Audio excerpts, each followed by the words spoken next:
آج کل ہر دوسرے ٹاپک میں شادی، طلاق، ایسے بہت سارے ٹاپکس سن رہی ہوتی ہوں، طلاق اسپیشلی. تو جتنی میں نے موسٹلی ٹک ٹاکرز دیکھی ہیں وہ ڈائیورسڈ ہیں، موسٹلی ایکٹریسز جو ہیں وہ ڈائیورسڈ ہوتی ہیں ارلی ایج میں. تو یہ ویڈیو بنانے کا میرا صرف یہ مقصد تھا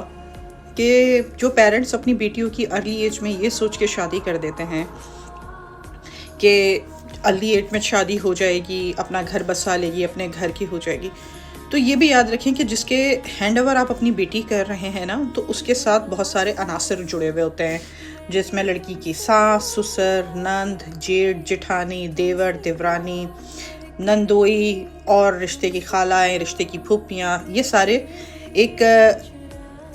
یہ پاکستانی معاشرے میں یہ سب مل کر ایک سسرال نام بنتا ہے.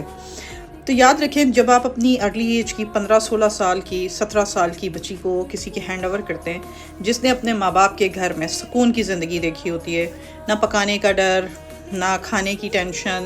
نہ صفائی کی ٹینشن، نہ کمانے کی ٹینشن، نہ بجلی گیس کے بل کو کنٹرول کرنے کی ٹینشن، تو خدا را اپنی بیٹیوں کو کم سے کم اگر ارلی ایج میں شادی کرانی ہے تو آپ اس کو بچپن سے اس تنگ دستی کی عادت ڈالیں، کیونکہ وہ عمر میں لڑکی کی خواہشات ہوتی ہیں، اچھا کپڑا پہننا، کھانا، کیونکہ وہ زندگی جو ہوتی ہے ایک فینٹیسی ورلڈ ہوتی ہے، وہ ایک سرٹن ایج ہوتی ہے آپ کی جو 15 سال سے 25 سال کی عمر کے بیچ کا ٹائم ہے، وہ آپ کی فینٹیسی ورلڈ ہے. آپ اس بیچ میں ایک لڑکی کے اوپر صبح، دوپہر، شام ناشتہ کھانا اور رات کی روٹی، دوپہر کی چائے، برتن دھونا، گھر کی صفائی، جیٹھ دیور کے کپڑے دھونا، شوہر کی تابعداری کرنا، ساس سسر کی تابعداری کرنا،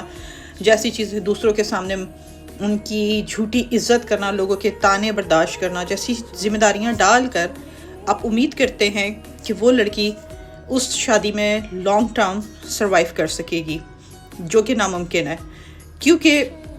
جب ایک 18 سے 20-22 سال تک کی بچی دوسرے گھر جاتی ہے تو اس کی اپنے شوہر سے ایکسپیکٹیشنز ہوتی ہیں.